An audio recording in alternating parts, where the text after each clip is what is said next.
навистина еве размислувам како и од каде да почнеме, затоа што ти си една мултимедија во движење. Ајде да започнеме од театарот. До душа не би сакала да се задржиме многу на таа тема. Ти имаш завршена актерска игра кај еден од подобрите, најдобрите професори на ФДУ Кирил Ристевски. И Зоја Бозалкова му беше тоаш асистент. Ми кажа една реченица која што вели вака: театарот кога ми требаше, го немаше. Кои се како работите во животот кои што ги немаме да ги добиеме и како да се ги земеме за нас, иако ни во суштина ги нема, така? Ма како да се ги земеме, како јас да го добиам тоа што го сакам, без разлика на тоа што се случува. Така. Знаеш како, уствари, па и не е толку страшно и трагично све што се случува. И наједноставно, тоа што е твое ќе си дојде, нема врска дали сакаш дали ќе го земеш. Може да и не е прав момент да се случи баш тогаш.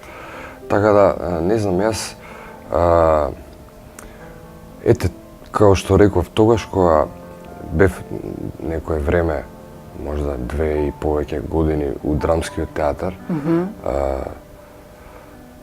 играв дел од репертоарот, играв во некои побитни представи, се дружев со, можда најбитните, најактивните режисери театарски во тоа време. И првенствено, ќе ти кажам дека уште кога се запишав на академија, работа што никаде до сега не сум ја кажал, ексклузивно ќе кажам у твоја емисија. Прво, кога беше моментот да се запишам на факултетот за драмски уметности, прво што направив е земав книги за филмска режија. И така, еден куп книги влегов во библиотеката и ми ги дадоа сите и отидов, тоа беше можда месеци јуни или така нешто, кога завршува студентите со предавањата, ама почнуваат припремите за приемните испити се тогаш, да. Не, припремите за до година или така, и за наредната година така.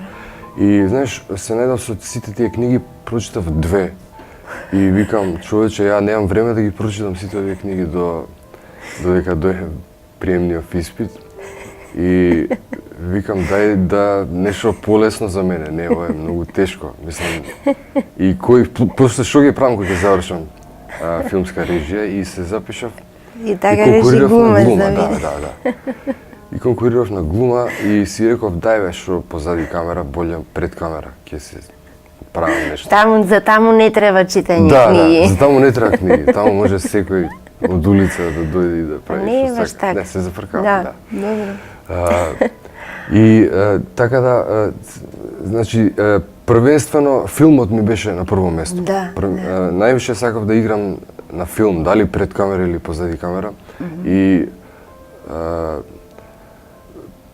како што течеа годините, сваќав дека уствари на ФДУ се обрнува повеќе внимание на театарската игра, на воопшто на театарската игра воопшто, односно на актерската игра воопшто, во театар и пристапи на повеќе драмски режисери и како различни начини на игра од типот на Бертолт Брехт, Станиславски и да не ги редам, Чехов и така натаму, и некако се изгуби во све тоа и реков, чекај, ја мислам дека имам гледано многу филмови во животот и тука ми беше фокусот и викам, знаеш, никаде кај овие режисери не го видов тој аспект на игра, на филмска игра, значи сите обрнува внимание на некои нивни светови, на некои нивни замислени начини за изразување на актерите како па да не речам како работници. Да.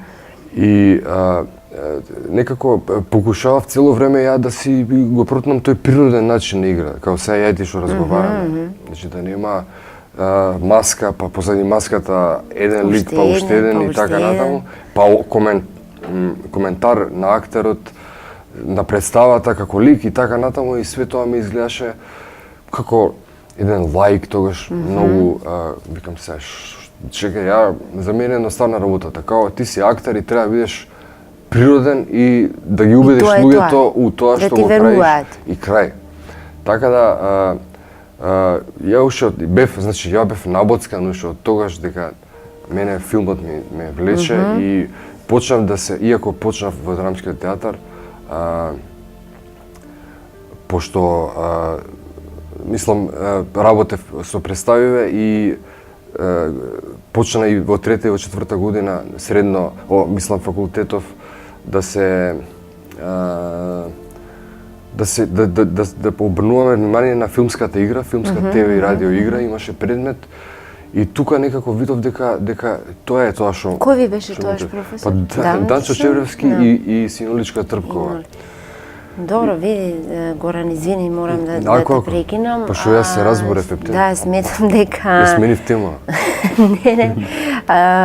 Знаеш, за она што го спомна, дека можеби не треба да си актер, за професионален актер за на филм.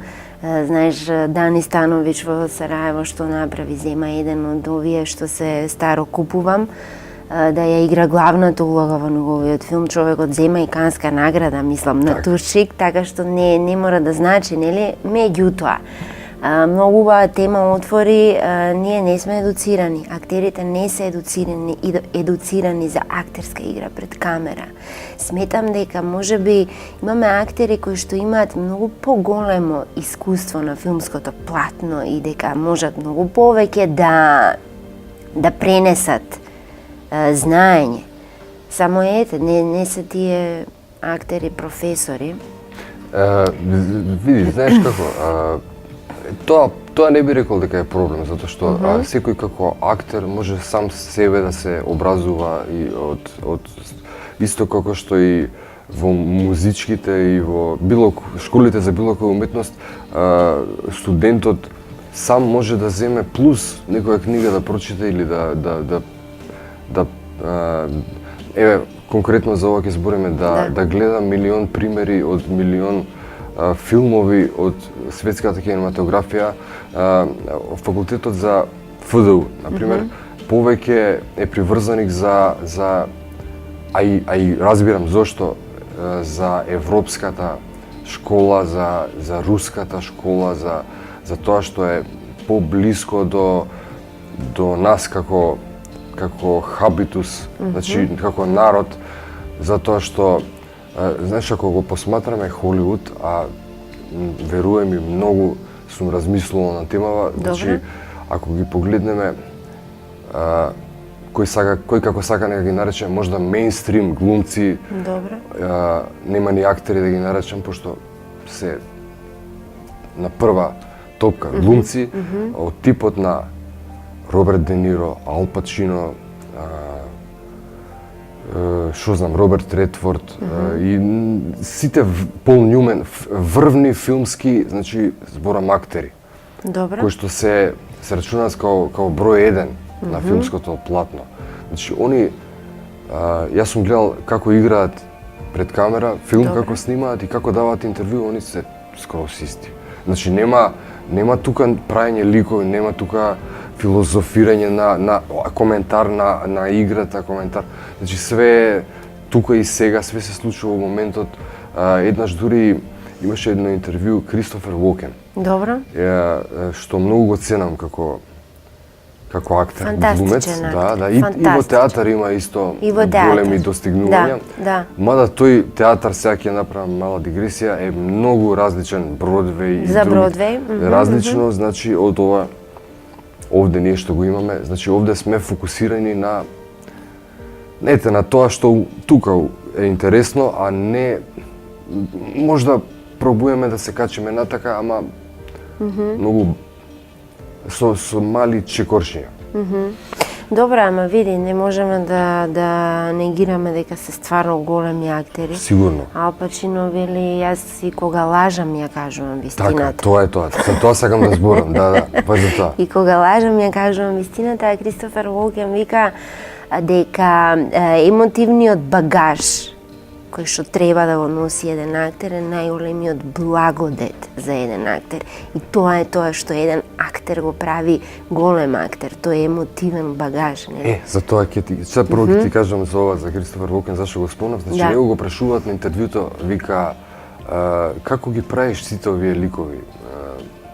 Што сме те гледале, вика, па почнувајќи од филмовите с Доктор Но, мисля, че Джеймс Бонд кај што игра една епизодна улога и уште безброј епизодни Да, улоги да. и за него се, мислам, доста е тоа, затоа што он ќе се појави па и една минута, он више е забележан и го оставил Да, својот печат, пошто има харизма, има енергија, има специфичен начин на игра. Он вика, вика, извини, за какви ликови ми правиш мовите? Вика, нема ликови. Све е Кристофер Уокен. Го гледаме, вика, Кристофер Уокен во една ситуација, Кристофер Уокен во друга, трета, четврта, пета ситуација. Кристофер Уокен во улога на тој, во улога на овој, на оној. Така да вика, како што каже ти, за багажот сега ќе ти кажам. Еден братучет имам кој што е ликовен уметник и он продава една слика, па можда, со цифри, неваспитано ќе се изразам во емисијава, значи една слика продава 1000 евра. И доаѓа некој тип и му порачува, дај вика, нацртај ми, ама нешто мртва природа, јабуки, круши. Тоа е смрт за уметникот, секогаш кога некој прави нешто по порачка. Колку ќе ме кошта тоа, вика, тоа ќе те кошта 1500. Добро, вика, ај нацртај да видам, па ако ми се свиѓа ќе ти платам. Купам, И човеков ја црта и му се јавува за 20 минути, му вика, дојди, земи си ја готова ти.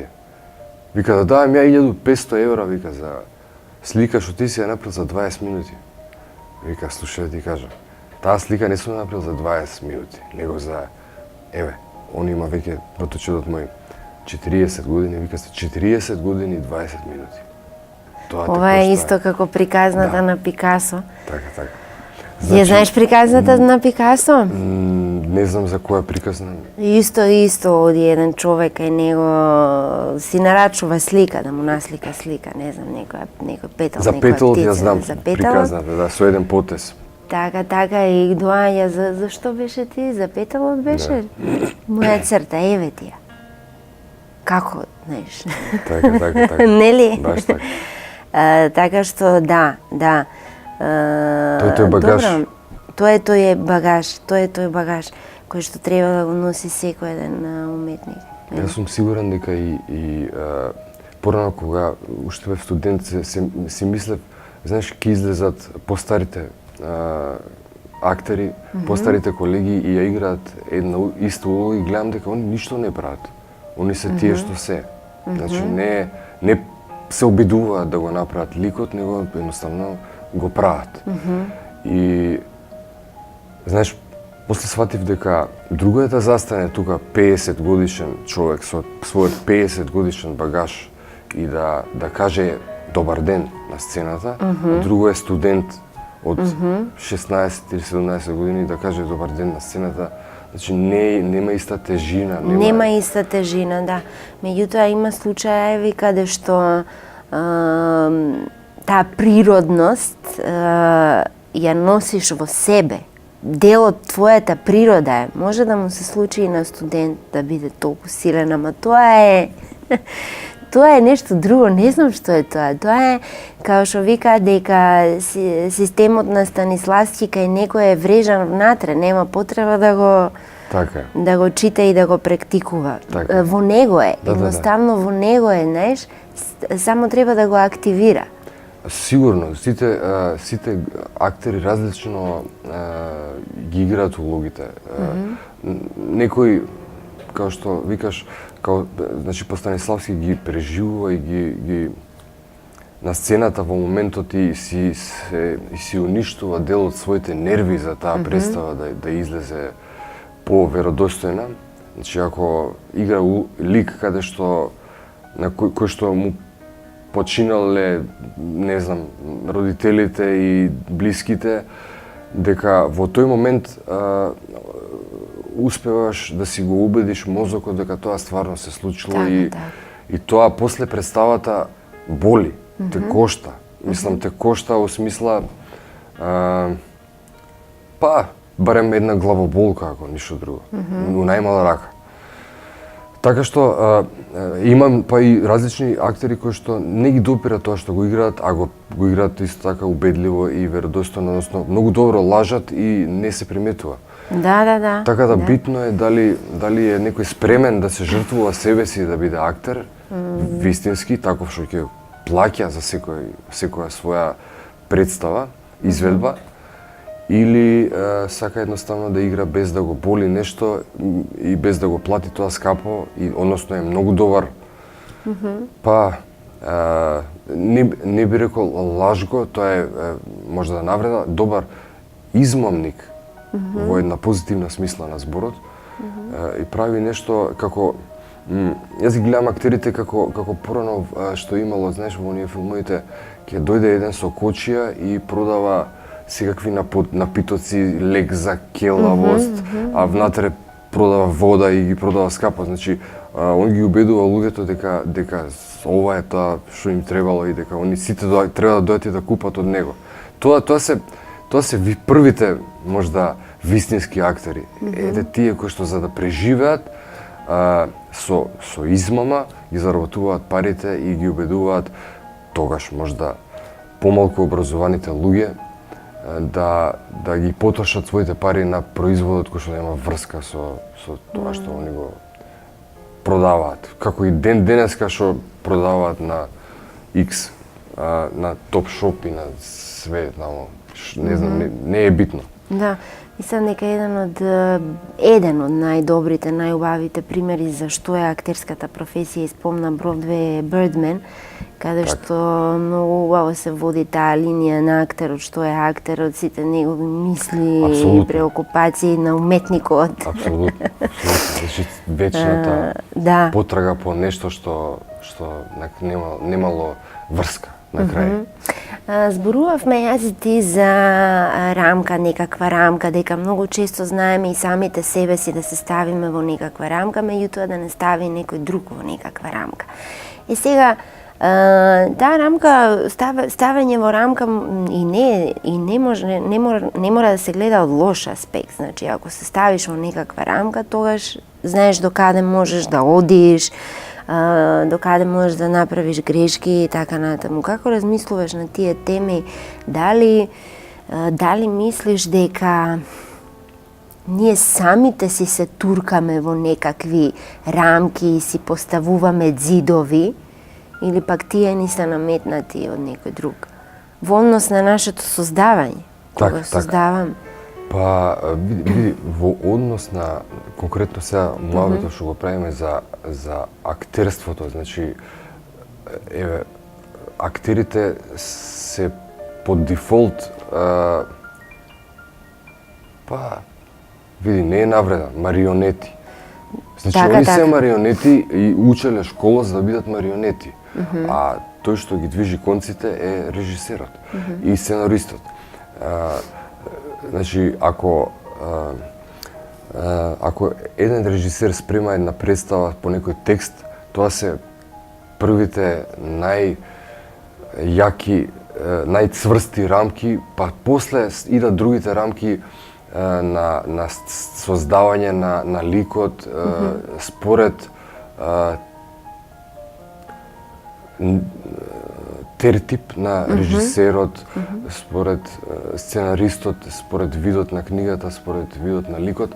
Така да, веќе актерите се осудени на рамки во нивното создавање. Многу малку е нивната слобода да се изразат себе си, да додадат некој коментар на ликот што го играат. Освен ако тоа не е дел од концептот, тоа може да биде Па дел да, од концептот на се сложува. режисерот. Да, ама Да бара актерите да играат со коментар, да бара да играат со став. Дај Боже дека да јас има тој и такви. тој, Да, го да. играм тој и тој, сега ќе го коментирам тоа што Така, го играм. така. Тоа е многу интересен Тоа е начин многу на интересен работа. начин, да, и тоа го имам можда во уште од комедија деларте во тие, во тој начин на игра, значи кај што актерот, кај што постои нели капо комико кај што ги најавува актерите, па Така, така. они кажуваат кои ликови се и почнуваат да играат на тоа што веќе го предскажале. И имаат слободни рамки да импровизираат.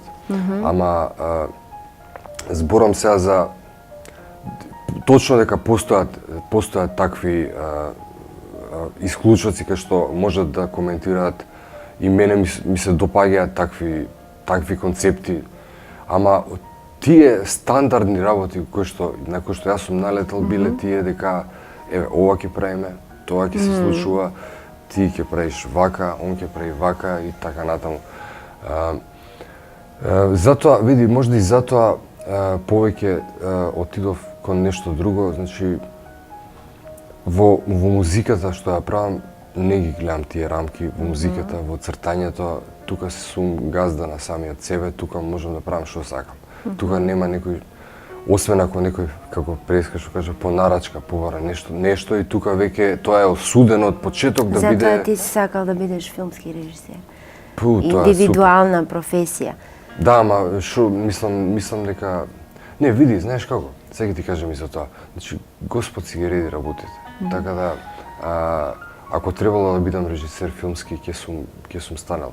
Вака можда и како филмски режисер види во денешно време и филмските режисери е една јавна тајна да кажам дека она што за што конкурираат како филмски проекти, значи голем стимул има да прават да се одобруваат проекти за кои што имаат тема културно наследство, национален интерес, идентитет, партизани, германци, комити и така натаму. Значи тие имаат предност, зашто еве со години не сме виделе филм со многу малку исклучоци, многу малку многу малку удари, да речам, гребнување по карпата, да се направи нешто што не е културно наследство и што не е комити и што не е партизани и овакво германци. Или е јена, или е... Тоа е страшно, Горан. Страшно е... Не е креативно, не е мотивирачки, страшно е од секаков аспект. Значи проблем е затоа што можда па не знам кој е кривец за тоа, ама и тука има рамки. Значи сега ако не можеш да отидеш ти со еден проект како враќање во иднината или не знам глупост некоја поголема, Dirty Harry или не знам каква една обична крими приказна или трилер или не знам што, а све мора да биде врзано со тешкото и со кукање, македонското кукање, цело време дека, знаеш, оваа нација или песните дека се, знаеш, една народна песна нема во која што не се кука и која што не се плаче. Океј, ние сме народ кој што кука цел живот. Ама можеме да дадеме и нешто интересно, значи да не го замараме цело време гледачот со нашите маки и проблеми, зашто верувам дека на сите име до тука си има доволно проблеми уште и да кука и песната со нив заедно. Мислам дека е too much. Види, јас сум гледала многу во последно време социјални теми, такви филмови, и бездомниците и социјалните случаи се дел од нашиот идентитет. Така е. Зошто не се прикаже на обична приказна, каде што, не знам, ќе се обработи тема на, не знам, младата генерација што прави, појма нема, знаеш. Обични теми, најобични, секојдневни, цело време тоа го повторувам. Што знам, затоа велам, можеби рамките треба да постојат, но многу е важно какви ќе бидат тие рамки и кој ги поставува тие рамки. Така е. Најчесто сега нема да не зборам дека режисерот и сценаристот за тие рамки, тие се окей, сите сме се сложиле на нив Така, уште тие од почеток. по природата на нештото Така, си постои. ама зборам за тие рамки што се над режисерот и над сценаристот. Тука мислам дека е проблемот. Ако тие рамки ги поставува некој кој што си ја знае работата, верувам дека ќе биде многу подобро. Дека ќе некој што се разбира барем малце од проблематиката со која што се соочуваат режисерот, сценаристот и актерите. Значи, многу е лесно лаички да кажеш, дај бе, направи нешто за како човеков, знаеш, со Ја не мислам пиперки и дека патлиџани нацртени. Не мислам дека режисерите сакаат такви теми да работат. Сигурно, Они па многу за добро тоа- знаат, они ја следат сцената што се случува, следат Кански фестивал, Така. Венеција, Берлин, следат многу добро знаат што се случува.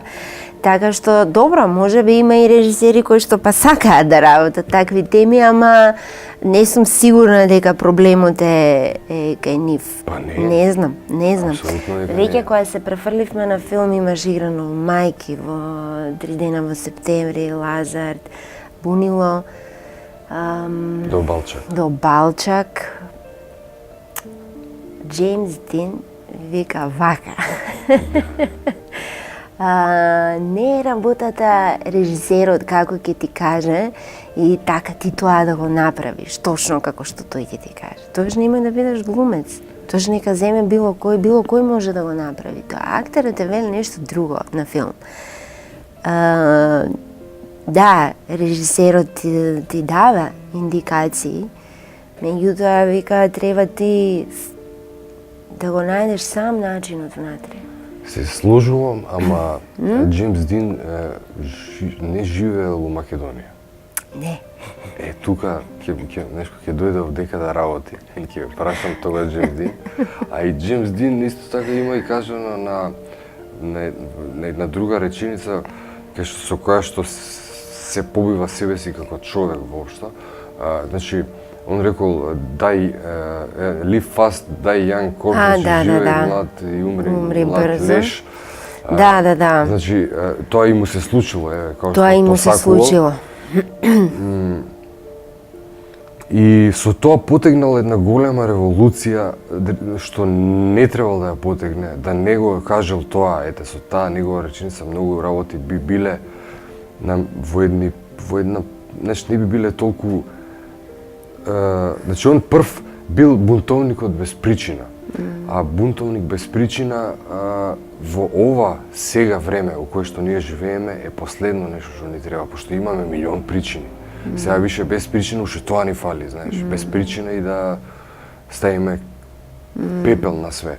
А он почнал да се бунтува без причина која не требало и почнал да отвора едни други теми, тука почнал да навлегува, знаеш, не знам дали луѓето знаат, не ќе ни да му го споминјам името, значи таму имало некој си тип кој што се вика Алистер Кроули, кој што направил некоја секта и у која што членуваат голем број од овие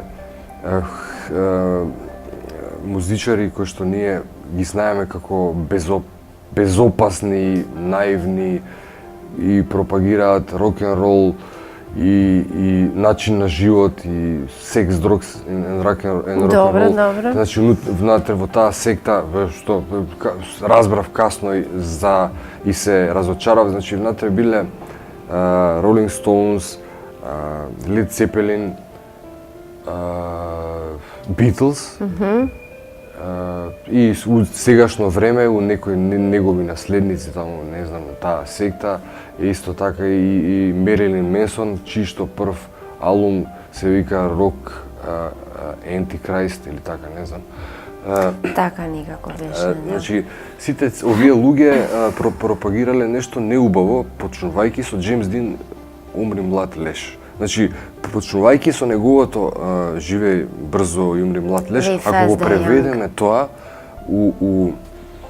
во еден он бил контраморален, на контраморална филозофија, значи против моралните вредности, против вистинските вредности, против тоа што значи да се сакаме меѓу себе, да живееме еден живот со кој што нема да повредуваме никој околу нас, со кој што ќе ги почитуваме родителите и ќе ги почитуваме постарите и така натаму, значи една убава поставка, христијанска, кај што сите живеат среќно и има убав крај и никој никому не прави лошо и никој не прави никому ништо за лошо. Значи он прави една дупка тука со неговата изјава умри млад, живе брзо. Младите во тоа време почнуваат, значи со баш со тие работи, со секс, дрога и рок-н-рол, да не звучам сега као да имам 95 години, ама Добро, мислам дека сега. мислам дека Абе, сите овие бендови што ги спомна се големи звезди, своевремено се атракција и големи звезди. Малце е дискутабилно како се сваќале нивните пароли и како ние од денешен аспект ги перцепираме. Ако зборуваме така, и денес на светот му се пружа една парола од властите која што вели кое што шири краен национализам, така што и тоа е опасно, ме сваќаш? така. Дека и денес постојат такви опасни пароли. Нема, денес Работата е на неубавото. Значи денеска таа парола е достигнала својот врв. Значи сега таа парола стигнала у национализам, стигнала у ЛГБТ. Значи Джеймс Дин е крив. Па, сега, не, ама слушај, он го наседил првото семче. Елвис Присли е крив. Добро, Елвис Присли, добро, да, ама пак ќе кажам, пак е атракција сам за себе. Ето се Морало да почне чудо од од негде. дете, знаеш како. Морало да почне од негде, значи верувам дека за да постои, за да луѓето од што им било превише добро и убаво, они морале да направат една црна дупка, да флека, не им било интересно да им биде све убаво. А било убаво, сигурен сум во тие 40-ти, 50-ти години, која, не знам, сите и биле средено подшишани, носеле одела и деца од четврто одделение иделе со оделца облечени со качкетчиња.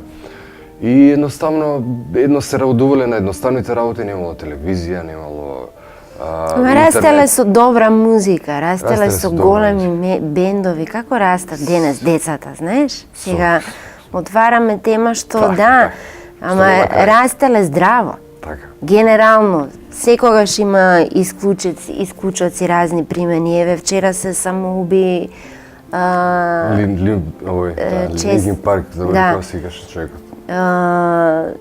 така што Веројатно веројатно го послушал Джеймс Дин. да. Па добро, колку години имаш? 45-6, не знам. Добро, шо знам Како како и да. иде времево, да ти кажам, 45 мене ми изгледа како многу млад човек.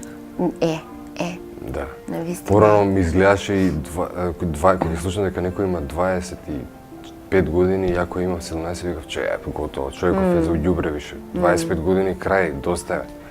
Ама, како поминуваат годините, гледам дека секоја година од животот си има свој богатства, си носи свој дознаваш работи кои што до 18 мислиш дека или до 20 дека готово, сега све знам, ама како поминуваат годините, откриваш дека има и слоеви приказнат, дека не завршува тука, дека стварно вистина е дека човекот учи додека е жив. Дај Боже да знае што повеќе порано, ама секогаш да оставиме малце резерва и дека и после тоа, после тие години ќе научиме нешто ново, кај што може да не сме управо. Јас затоа сакам да ги секогаш ги почитувам постарите од мене, сакам да учам од нив, сакам да видам што направиле тие. Затоа што верувам, како што кажав преска, дека и за постарите музичари исто се однесува. Значи, кога ќе пуштам концерт, мене ме интересира многу да видам каков бил, што знам, какви биле Pink Floyd кога биле помлади, а какви се сега. Се уште се живи. Да. Например, има голема разлика, Deep Purple, какви биле и сите што останале живи, каков е Пол Маккартни сега, значи он бил цела историја, човече. Да, Пол да, Маккартни носи 15 генерации у неговата музика.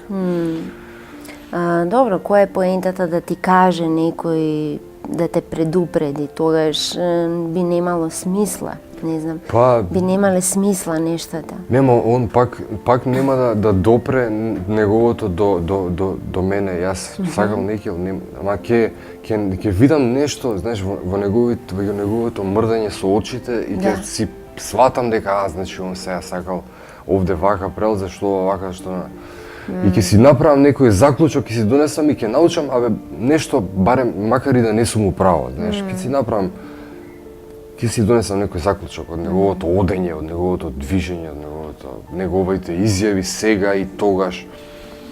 Верувам дека Пол Маккартни сега не се сложува со, и како што и милион пати си ја побиле таа изјава, што ја дале кога Џон Ленон кажал дека ние сме популарни од самиот Исус. После тоа, знаеш, они се извинувале, кажувале, не мислевме, знаеш, не беше тоа поентата и така натаму. Во тоа време, знаеш како,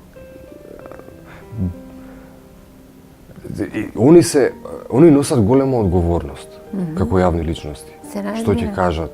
Затоа што тоа, знаеш, останува запишано.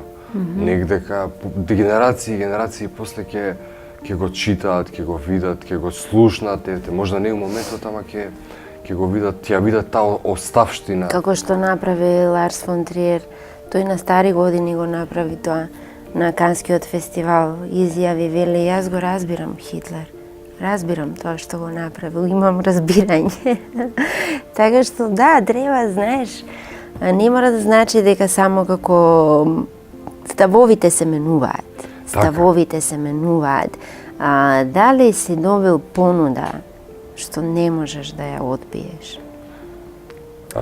До сега? Да, ти се случило тоа? Искрено, сега ти кажам, сум добил неколку понуди кај што сум ги враќал парите назад. Значи нема понуда што не можам да ја одбијам. Затоа што последното нешто што може некој да ми ја земе душата. Значи не може да ми ги земе парите, ако ми ги земе некој, не сум посиромав. Значи понудата ако е за пари, збориме. Така, ако е понудата за кариера или не знам што, исто така.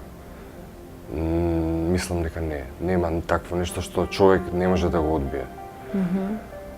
Единствено нешто што би можел, што би било на живот или смрт, ако тоа се однесува на некој индиректно, значи не на мене, а се што е за мене, верувам дека се може човек рационално да размисли и да го прифати или да го одбие, ако не му се допадне. А кога ние забораваме да бидеме рационални во однос на донесување на нашите одлуки, што многу често се случува да направиме грешка во изборот на некаков проект, на некаква соработка, на некаков не знам, избор на тим, екипа и така натаму. Да, тука треба многу рационално да се носат одлуки, ама некогаш, знаеш како, некогаш можда славата ќе го излаже некого, можда парите, можда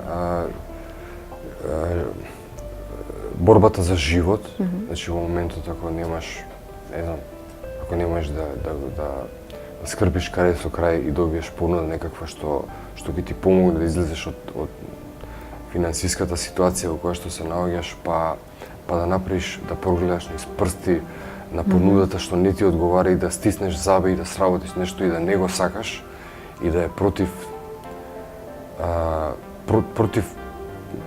па сега јас лично не се сложувам со тоа, јас мислам дека све би можел да стиснам заби, нешто да сработам и да не го сакам, ама нешто што не се сложува со ставовите што ги имам во животот, значи јас не би можел да застапувам нешто што се коси со моите ставови. Не би сакал да некој да ми понуди, не знам, безбројно неброено богатство да направам, не знам што во животот, не би го прифатил ако тоа се коси со моите ставови. Да. Си кажал ли некогаш сам на себе, ама ако? Ама ако сум кажал, ама за тоа се однесувало на толеранција. Толеранција, значи сум си кажал многу пати ама ако. Сум си кажал ама ако на тоа што некој ме опцул, ме изнервирал, ми направил нешто што ми вратил лошо за добро. Се однесувало спрема мене па што знам, не убаво спрема моите стандарди, што не се многу високи. Значи, јас сакам едноставно искреност, отвореност, меѓусебно разбирање и многу пати сум знаел да простам, ама ако у превод е простување за мене. А не сум рекол, ама ако да замижам на работи, на работи што ете, како што кажав преска. Тоа значи дека си директен кога нештото не е во ред, не е праведно. Некои работи може да и треба да се скријат, ако се работи за општо човечко добро. Ако треба некого да сокриеме нечија зла намера за да се зачува пријателството меѓу двајца луѓе, значи за добро, ако е за добро, функционира и да не бидеш искрен до крај. Само точно да знаеш да расудиш дали е за добро или не. Кога разговаравме за твојата музика, ми рече теа ние не застапуваме ничија страна, нити пак критикуваме ничија страна. Јас пеам за љубов, за заедништво, за убави работи, само за убави работи. Морам да ти кажам дека кога се појавивте, стварно бевте онака освежување и дали се зафркаваш некогаш со знаеш, има некаков хумор внатре, што е тој ве прави специфичен. Тој хумор што е стварно многу едноставен, позитивен. Таков, не знам. Ја, знаеш како, види, ја би се зафркавал и уште поише, само се плашам некој да не ме сфати погрешно. Јас сум, ми сутар на ногата цел момент. Јас сум многу сум голем љубител на црниот хумор. Не би ги стел Монти Пајтон као главни представници. Значи, за да ме разберат сите за што правам муавет. Пробувам некојаш да вметнам колку што ми дозволува пак ќе кажам еве општо овие услови во кои што живееме, луѓето до кај се, еве најпросто да ти кажам, идеме на концерт пред некој време и се правеше еден фестивал и ние свириме и почуваме нешто и луѓето гледам дека едноставно тоа што поминало сегде, дури поминало и у Словенија, и у Хрватска, и тука, во другите гради во Македонија, ама ете баш у тој град, едноставно луѓето те гледат бледо и едноставно пропаднала шегата. Колку е непријатно тоа. Непријатно е тоа. После нас настапуваат кавер бендови на Бело дугме, на не знам, после нив Желјко Самарџич и некои такви што се тотално, значи тотално тоа е друга тема. Тотално од изборот на луѓето кои што се мешаат.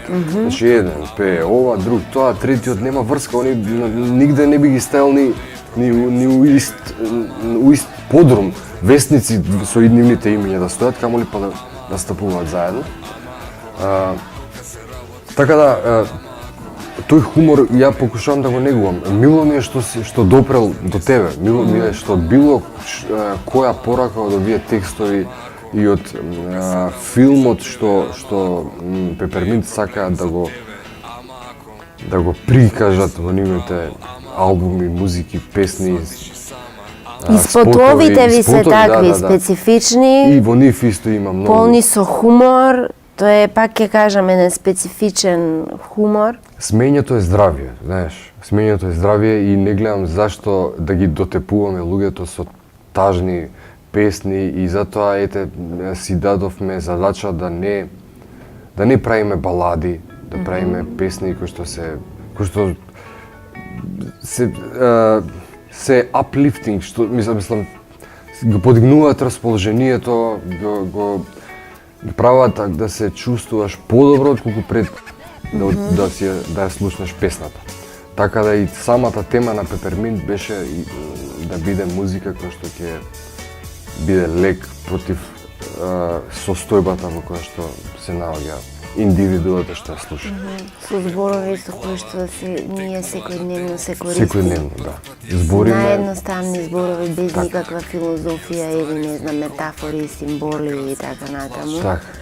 Светот е ист, ама различно, секој различно го гледа. Так.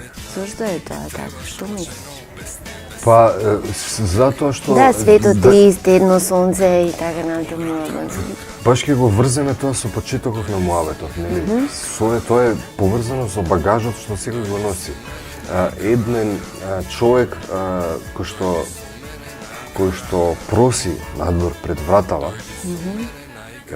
и друг човек кој што е таму директор во некоја канцеларија, и јас и ти тука што разговараме и што исполнуваме нечие време, некој не гледа и ужива или го гаси телевизорот, различно го восприемаме светот затоа што различен багаж имаме на грбот.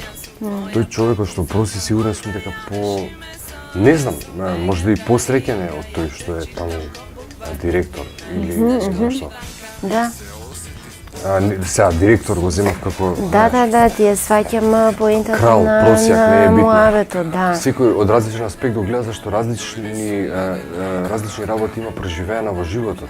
За некого животот бил розев, за некого имал милион препреки, за некого убави случки, за некого лоши, некој ги изгубил фамилијата, останал сам, живеел сам, се борел, друг некој се му било сервирано на тацна, живеел многу едноставно и лесно, пред, не знам, имал 300,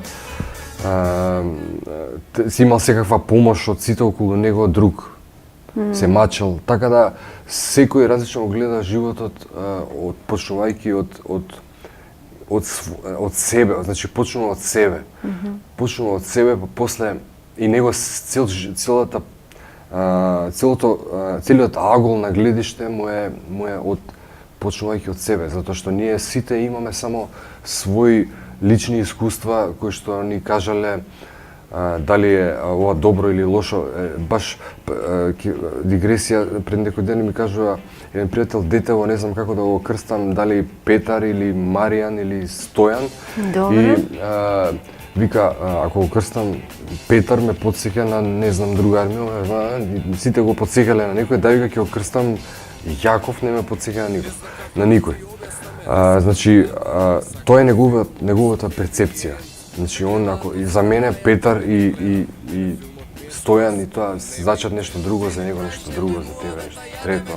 Така да истиот проблем, истото ова и со тоа зошто сите различно го доживуваме светот. Тие што да не речам, ако идеме по класи, ако е битно тоа уопште во животот, дали припаѓаш на работничката класа, дали припаѓаш на таа највисоката класа која што има се добиено во наследство од поколенија, тоа многу ќе влијае на гледиштето на животот. Секој ќе го гледа и јас не очекувам сите исто да го гледаат животот. Затоа е тука доаѓа уметноста. Уметноста ги спојува сите. Некој ќе го види, ќе ја види Мона Лиза од неговиот аспект и ќе му биде убава, друг од неговиот, ама пак ќе му биде интересна и убава. Трет, мислам, некој ќе рече дека е убава, друг ќе рече дека е грда, ама пак тука ќе се спои заедничкото. Или сите ќе слушаат Таа е универзален јазик. Да, за тоа зборам. До преживување, соживување, препознавање се доаѓа само преку личното искуство и на никако на друг начин. Ми треба нова дефиниција. Која е таа дефиниција, Горан? Ако дефиницијата е нешто што го е она што се дефинира и она што дефинира, тогаш која е таа дефиниција која што може да не дефинира нас, креативците? Види, не само нас. Најголемата... Човекот, човештвото. Најголемата, најважната дефиниција, најголемиот извор на животот е љубовта. Нема друга дефиниција. Љубовта кон децата, кон родителите, кон нашите блиски, кон нашиот партнер, кон нашиот живот, љубовта кон Господ, љубовта кон се. Значи, љубовта е таа што ќе ни го направи поубав или полош аголот за кој што преска зборевме. Значи, ако со омраза ги гледаме работите, нормално дека ништо нема да чини. Ако со љубов, ако најдеме разбирање за нечие негативно однесување внатре во себе и му простиме, нас ќе ни биде подобро. Ако го мразиме, нас ќе ни биде полошо. Мислам, ние ќе се измачуваме. Така да љубовта е таа која што ќе ни го даде вистинскиот пат, која што ќе ни овозможи полесно да простиме, која што ќе не натера да го сакаме тој до нас, како што се сакаме самите себе. Едноставно, нема да сметаат недостатоците. Значи, ако јас ги сакам недостатоците на тој до мене, тогаш нема никакви недоразбирања, нема никакви нема ништо што не ми е јасно и нема потреба од тој што е спротив мене да ми дава оправдувања за работите што ги прави, односно разбирам се и простувам се и едноставно дај Боже таа љубов да остане во мене и да го и на сите, и во сите нас и да го зачуваме здравиот разум. Да, вела дека љубовта е единствена која што не познава закони, не познава правила, не познава предрасуди, познава само едно нешто, ослободување, слобода. Убаво. За крај, Горан, не успеавме да поразговараме за надреализмот како правец. Андре Бретон го има напишано тој манифест за надреализмот, каде што тој се дефинира како некаква виша реалност, некаква абсурдност. Го споменувам надреализмот бидејќи обработуваше ни една многу интересна, да речам, еден многу интересен медиум што се нарекува расказ. На мрднати раскази. Мрднати раскази, да. Значи, тоа е веќе 15 години со мојот најдобар пријател со кој што ги пишуваме заедно овие раскази, Никола Левандис. Сега не живее тука во Македонија, а таа традиција на пишување раскази не прекинала уште. Почнавме да ги пишуваме овие раскази како нешто што ќе ни овозможи да си се смееме и едноставно како од малите деца што си играат брканица или миженка, криенка таму. Така и ние си игравме со расказите, пишувавме. Тоа беа едни разговори кои што ги пишувавме со зборови, значи јас ќе кажам една реченица, па ќе се надоврзе тој па. А зошто го нарекувате тоа надреализам? Сега ќе ти кажам затоа што тоа можеби не се сложува ни со Андре Бретон, ни со другите представници на надреализмот, туку ова е еден стил кај што ние си поминуваме убаво и се забавуваме и мислам дека ќе се забавуваат и другите затоа што ние се смееме додека ги пишуваме расказите, а не па ако земеме да ги читаме и да слушнеме што сме напишали. Значи ние правиме муавет таму за некои суштества кои што не постојат во реалноста. Правиме муавет за измислен свет кој што не е реален, кој што тема? Е паралелен на овој нашиов, каде што сите ликови се слободни до крај, значи никој нема стеги и рамки, едноставно сите бара пробуваат да најдат некое вонземско решение за проблемите. Значи не е човекот лик во расказите? Па, можда и човек, ама тоа сигурно не е човекот кој што ние го познаваме од овој свет.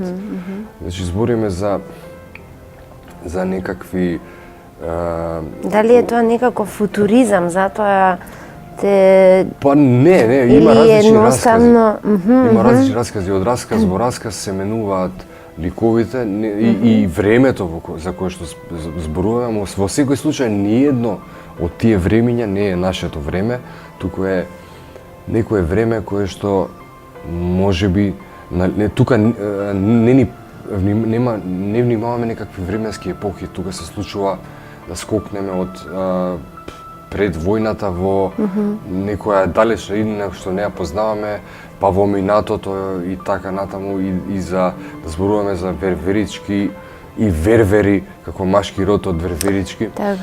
Па добро, самиот надреализам не носи во себе чиста естетика, чист морал. Тие правила не постојат. Тоа е таква преокупација нема. Не би требало да има. Пак на крај, знаеш, има една позитивна порока која што во еден од расказите се сеќавам, ликот е лавот.